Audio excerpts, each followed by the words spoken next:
नमस्कार मित्रों, मैं चौहान पीएम प्रताप और प्रतिभानुजे शिक्षक दल पर बिहार सोशल मीडिया चैनल से आप सबका अभिनंदन करता स्वागत करता हूं, प्रणाम करता हूं।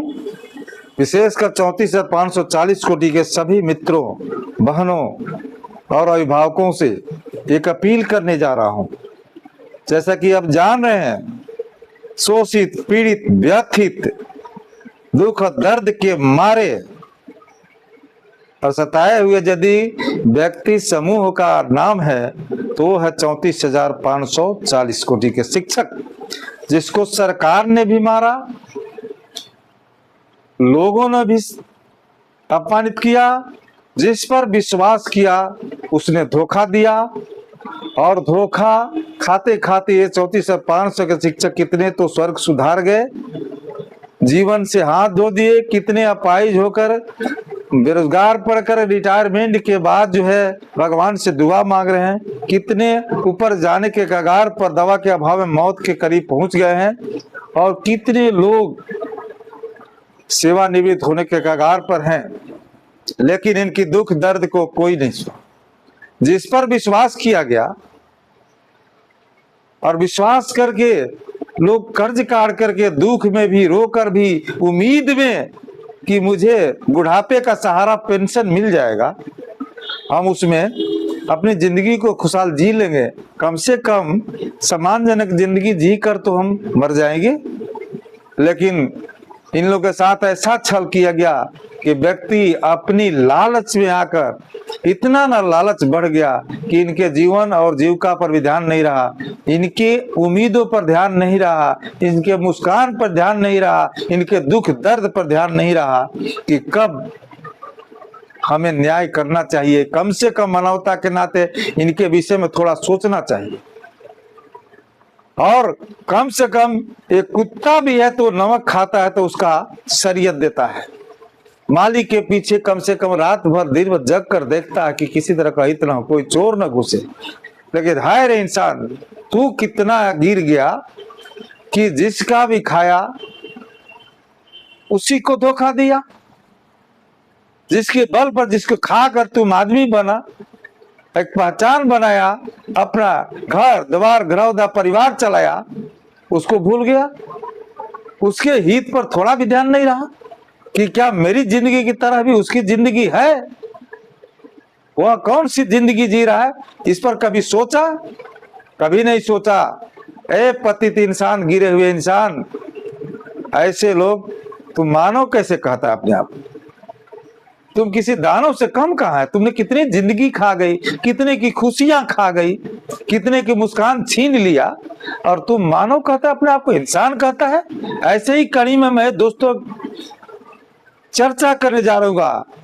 दर्द से, पीड़ा से कराते हुए, दुख से को झेल करते हुए, जिनको आग लगी है, प्यास लगी है, दुख से झेल रहा है, कहीं भी ढूंढ रहा है कोई राह मिलता, मुझको राहत मिलती, मेरी प्यास होती, राह ढूंढने में जीवन के बाद कहीं सहारा ढूंढता है।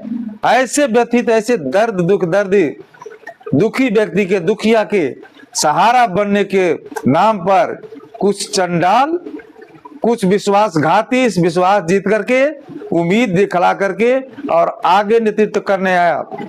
उन्हीं क्रम में मैं बता रहा हूं, एक अंगबाड़ी मीडिया चैनल का चंदन कुमार, जो सहारा बनकर माता पिता कह करके और उनके विश्वास को जीता, कसम खाकर जीता कि हम कहते हैं आप 34 माता पिता के तुल्य में। शुरुआत में इसके पास कोई स्थिति नहीं थी। आज भी हम लोग शिक्षक हैं, हजारों बेरोजगार युवक हैं, पढ़ लिख करके बेरोजगारी के दंश झेलते झेलते जब कहीं नहीं आड़ मिलता है तो चलो भाई कोई ना कोई सहारा तो चाहिए। उनके पास कुछ योग्यता है, बात है, एक मीडिया, सोशल मीडिया का सहारा लेकर कोशिश करते हैं चलो जीवन जीविका सम्मान से जी लें। और आते हैं हम लोग जैसे आदमी के नेता, मंत्री, मिनिस्टर, योग्य व्यक्ति, शिक्षक, अभिभावक कि हमको एक बाइट दीजिए सर, आपका जन्मदिन हो, आपके नाम पर हो, होली हो, दिवाली हो, 15 अगस्त हो, 26 जनवरी हो, ऐसे मौके पर आकर और अपनी बात को रखते हैं कि सर हम लोग को भी थोड़ा सा ध्यान दीजिए, और हम शिक्षक या जो भी योग्य है वैसे बहुत से विद्यार्थियों को, बहुत से लोगों को बेरोजगार जो हो गए, जीवन जीना है, उन्हें सहारा देने की कोशिश करते हैं, उनकी बात को मदद करते हैं। अभी भी हम लोगों ने पटना में सम्मेलन किया तो 15-17 मीडिया बच्चे आकर खड़े हो गए, सब नौजुवान थे, सब बेरोजगार पढ़ने वाले विद्यार्थी, और सबने बाइट लिया। किसी ने कुछ खास नहीं कहा, 2-4 ने दिया बाइट भेजा, मैंने सबको 500 हजार रुपया देकर सबको सम्मानित किया, क्योंकि बेरोजगार है, आगे बढ़ रहे हैं, अच्छी मनसा है, आप लोग देश का स्तंभ है, अच्छी समाचार दीजिए, दुख दर्द सुनिए, सच्चाई को सामने रखिए, ताकि दुनिया के सामने है, सरकार के सामने है, ताकि उस दर्द को समझे और अच्छी कोशिश करे, अच्छे मार्ग बनाए।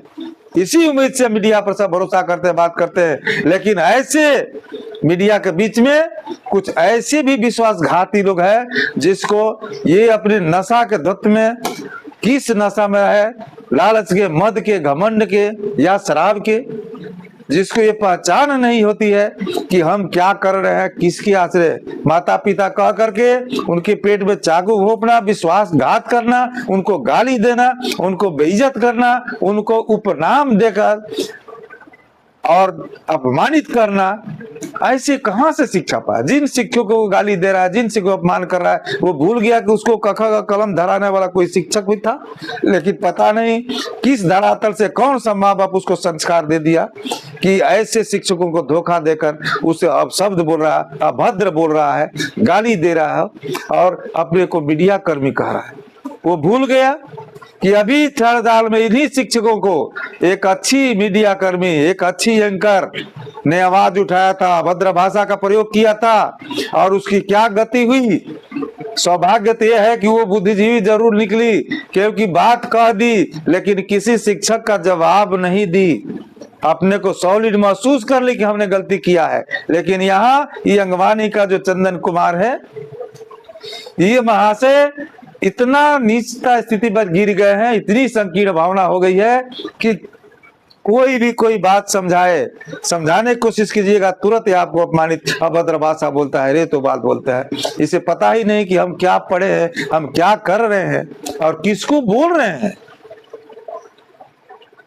मित्रों, ये 34 और 540 लोग सबसे घातक लोग हैं। एक जो है, पूर्व में कुछ शिक्षकों ने शोषण करके लाखों करोड़ रुपया वसूल करके केस के नाम पर खड़ा, जो भी किया, लेकिन एक बात है, शिक्षकों से लिया, उसने केस लड़ा, हाई कोर्ट गया, सुप्रीम कोर्ट गया, केस को जिंदा रखा, लेकर आया। ये मसूद दिखाई दे रहा है, पैसे देकर बहुत लोग मर गए, इसलिए दर्द है, उसको बहुत लंबा, उसके अंदर लालच बढ़ गई, लेकिन केस को जिंदा रखा।